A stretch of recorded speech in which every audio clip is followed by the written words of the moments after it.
Այն քաղաքականությունը, որը մենք տեսնում ենք Վենեսուելայում, սա շատ հին ավանդույթ է, սա կոչվում է մի քանի անուն ունի։ Մի անունը դա gunboat diplomacy, այսինքն ռազմական նավերի դիվանագիտություն, երբ Միացյալ Նահանգները, Բրիտանիան, Ֆրանսիան եւ ուրիշ երկրները ուղղակի վախեցնում էին տարբեր երկրներ Լատինական Ամերիկայում, Ասիայում եւ ստիպում էին ընդունել իրենց պայմանները, իրենց նավատորմը ուղարկելով դեպի այդ երկրների նավահանգիստները։ Երկրորդ անունը դա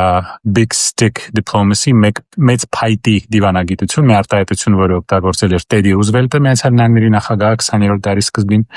երբ նա ասել էր պետք է փափուկ խոսել, բայց մեծ փայտ պահել ձեռքի մեջ։ Եվ երրորդը դա Roosevelt Corollary, այսպես կոչված Roosevelt Corollary, սա մի հավելված էր, որը Ռուզվելտը ավելացրեց, Թեոդոր Ռուզվելտը ավելացրեց Մոնրոյի դոկտրինին։ Ըստ Մոնրոյի դոկտրինը Լատինական Ամերիկան եւ Կենտրոնական Ամերիկան դա Միացյալ Նահանգների ազատության գոտին է։ Եվ Թեոդոր Ռուզվելտը առաջարկեց իր հավելված, այսպես ասած, corollary, ըստ որին Միացյալ Նահանգները պետք է ոստիկանի դեր խաղար Լատինական Ամերիկայում եւ իրավունք ուներ ուժով հաստատել կարգուկանոն եւ ինտերվենցիա կամ միջամտություն ձեռնարկել։ 19-րդ դարի կեսերին Matthew Perry-ն,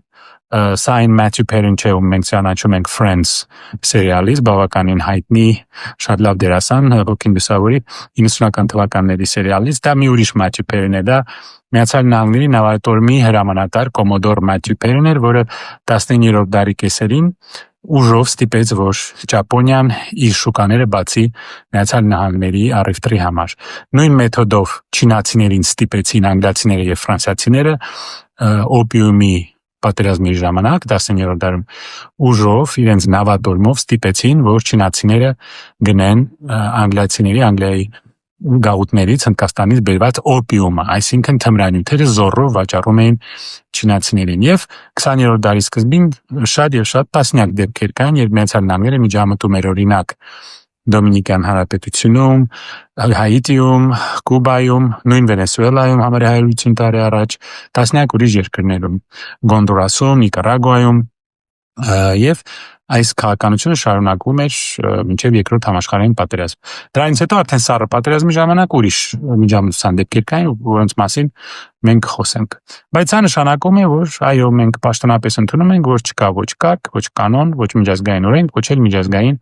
կազմակերպություններ, կա միայն ուժ, gunboat diplomacy, ռազմական